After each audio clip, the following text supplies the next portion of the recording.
L'avenir du spectacle vivant face à la succession des crises. Voilà le thème de notre débat tout de suite avec Sylvie Robert. Bonsoir, bienvenue. Vous êtes sénatrice socialiste d'Ille-et-Vilaine, vice-présidente de la Commission de la Culture, de l'Éducation, de la Communication et directrice de l'Observatoire de la Culture de la Fondation Jean Jaurès. J'accueille également Stéphanie Lel. Bonsoir. Bonsoir. Bienvenue, acteur, metteur en scène, ancien directeur du Théâtre de Paris, des Bouffes Parisiens, de la Michaudière. Vous avez été également président, à deux reprises président de l'association pour le soutien au théâtre privé.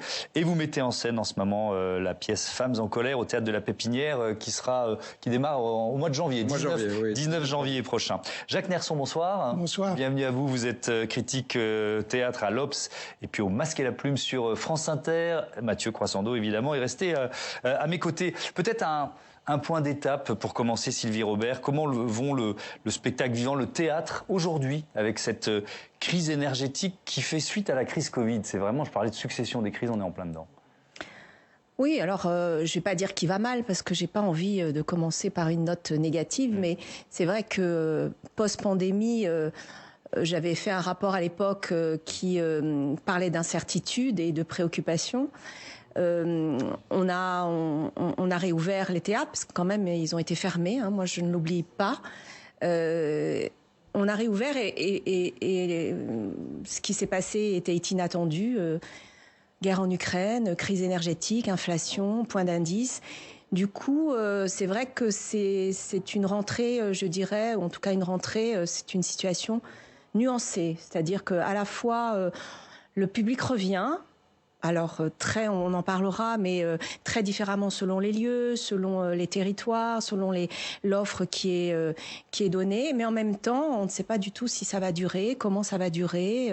Je pense que c'est l'incertitude et la crise énergétique pèse sur les budgets d'une façon extrêmement forte. Et ça, c'est la plus grande préoccupation aujourd'hui des acteurs. Ça, c'est la préoccupation à court terme. On est vraiment dans cette crise, mais on va aussi forcément parler de nos habitudes, de nos usages de spectateurs qui ont changé. Pour combien de temps, je ne sais pas. Alors, je repose la question, je vous la pose d'abord à vous et ensuite je reviendrai. Est-ce qu'il y a trop de salles de théâtre à Paris?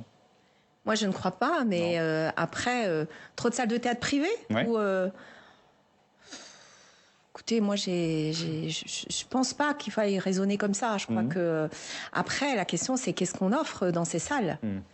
C'est plutôt ça. Et on voit qu'aujourd'hui, non seulement il y a une modification des pratiques culturelles de nos concitoyens, c'est-à-dire ils réservent très tard, ils se posent la question, est-ce que ça va être bien? Il y a moins d'abonnements, par exemple? C'est-à-dire que, en tout cas, beaucoup de salles ont supprimé les abonnements. C'est-à-dire que on voit malheureusement un public n'est pas revenu, personnes plus âgées après la pandémie n'est pas complètement revenu. On voit d'autres publics, des jeunes, et ça c'est plutôt bien. Les jeunes actifs, il y a une modification des pratiques quand vous êtes en télétravail toute la journée. Vous n'avez pas obligatoirement envie de sortir le soir, donc il va falloir observer, parce que là, moi, je ne peux pas objectiver les choses tout de suite, il faut prendre un peu de distance, mais on sent qu'il y a une modification des pratiques et une modification de la façon dont on reçoit aussi les spectacles. C'est-à-dire que on est beaucoup plus exigeant. On écoute effectivement ce qui se passe en termes de bouche à oreille.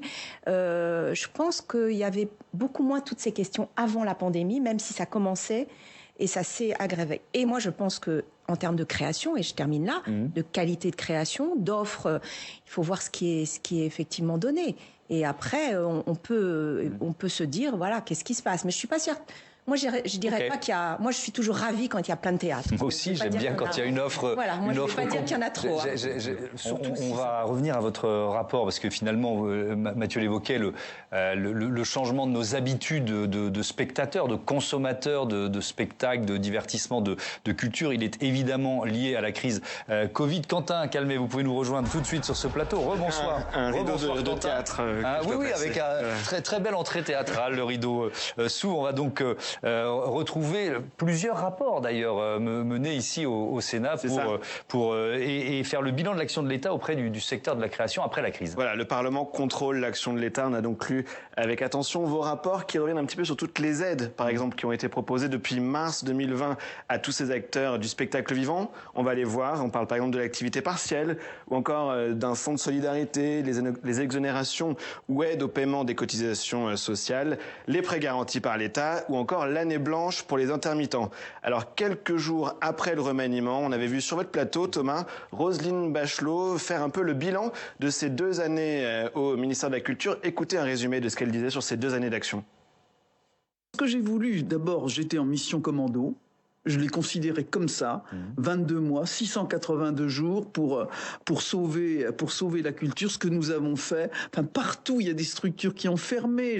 Dans le cinéma, on n'avait pas une seule salle de cinéma qui a fermé. Enfin, le Tate Modern à Londres a licencié 40% de son personnel. Il n'y a pas un licenciement dans nos structures publiques, etc. C'est quand même assez extraordinaire.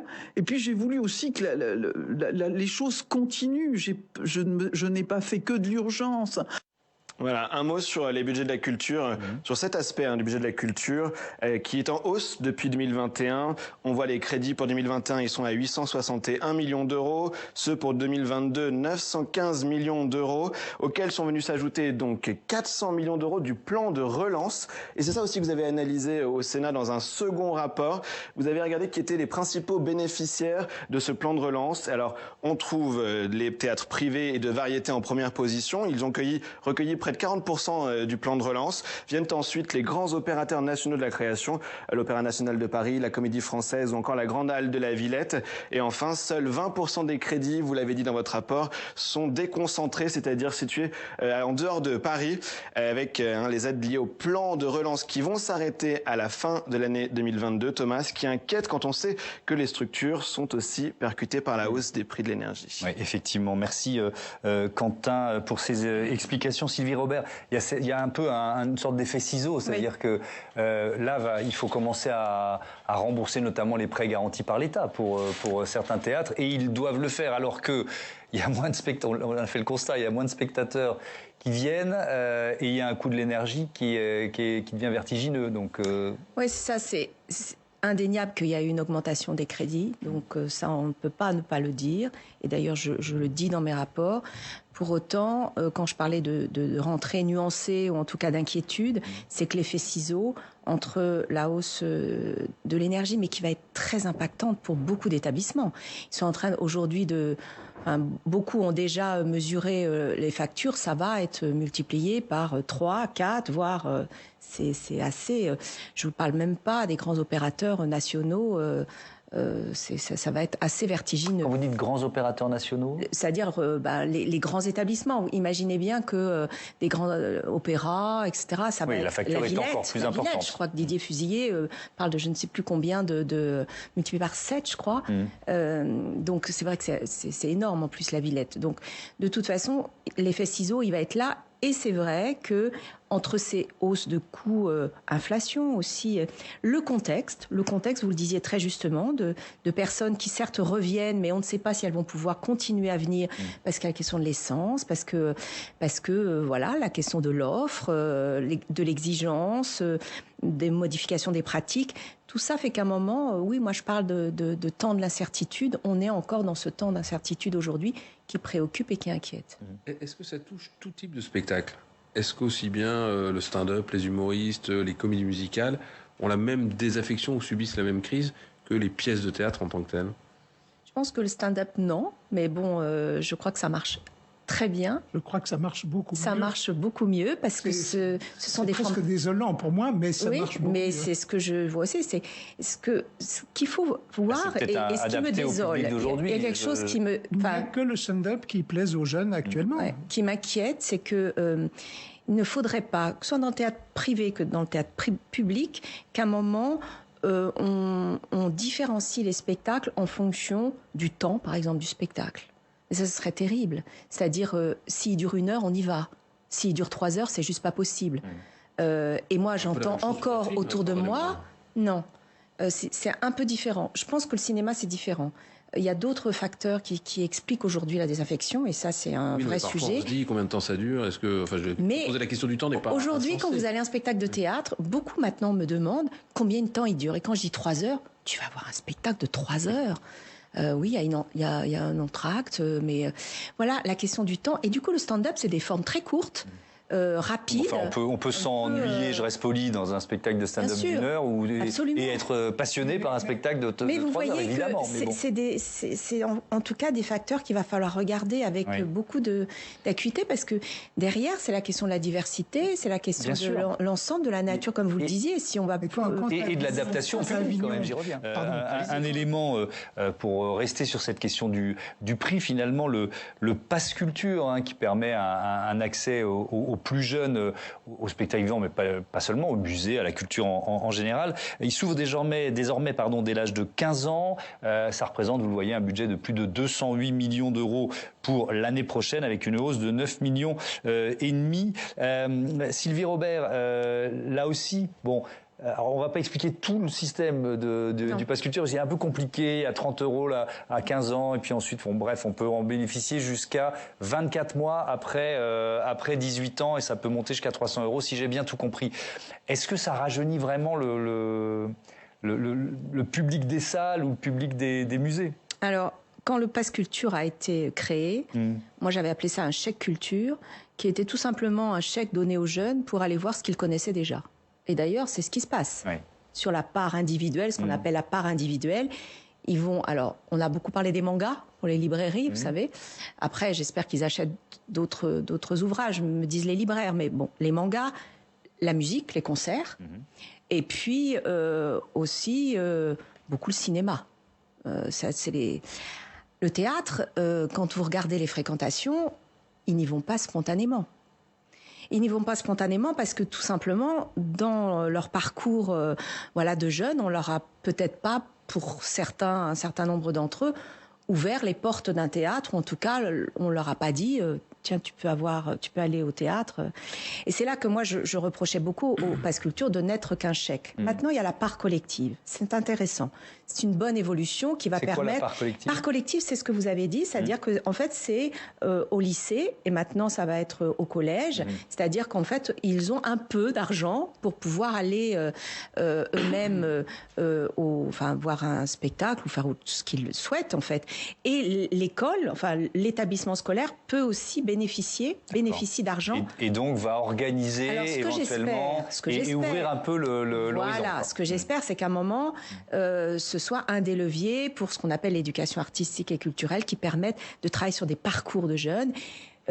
Et au bout d'un parcours, effectivement, si le jeune a découvert un spectacle de marionnettes, bah oui, ça existe, ou un spectacle il aura la possibilité librement, en tout discernement, c'est ce que je dis, de pouvoir choisir. Il est quand même rare qu'à l'échelle d'une scolarité, un enfant, un adolescent, n'ait jamais été au théâtre accompagné par son enseignant. Beaucoup plus rare, en tout cas, que vous prenez quelqu'un qui est né dans les années 40, qui a eu une scolarité dans les années 50-60, ils n'allaient pas au théâtre, comme on emmène aujourd'hui les enfants au théâtre. Que ce soit pour voir des petites pièces, des grandes pièces, des grands théâtres. Quand vous habitez en plein centre-Bretagne, faut pouvoir organiser la sortie au théâtre. Il y a aussi des clubs. Si on passe par, là je reprends ce que disait Fuentino, on passe par un casque de réalité augmentée, mais alors si on passe par un casque de réalité, ça sert plus à rien d'aller en salle, vous voyez ce que je veux dire? Non, ça sera jamais du théâtre non plus. Et justement, ceux qui ont goûté le théâtre à la télévision, ils ont envie d'aller voir ce que c'est.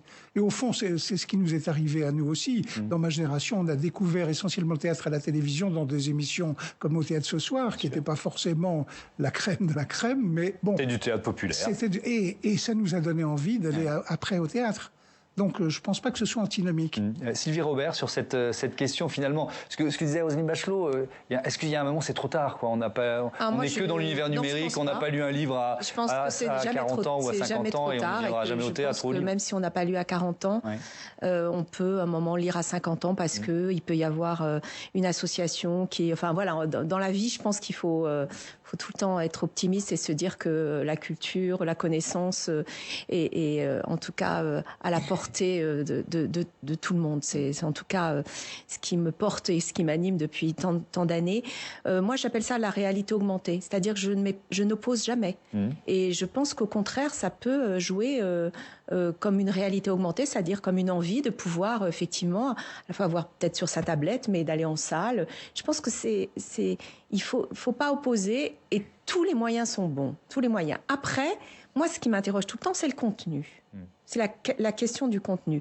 Mais parce que c'est des vecteurs, hein, d'aller en physique ou alors de regarder à la télé une pièce ou au cinéma maintenant, les opéras, enfin tout ça fait que si ça peut donner envie et si ça... Moi, je trouve que c'est plutôt bien. Et moi, j'appelle ça de la réalité augmentée. Souvenez-vous, quand la musique, on s'est dit il n'y a plus de concerts en live parce que maintenant on va pouvoir l'écouter, etc. C'est pas vrai. Et maintenant, les artistes, ils font finalement ce qui réussissent, c'est ceux qui font du live.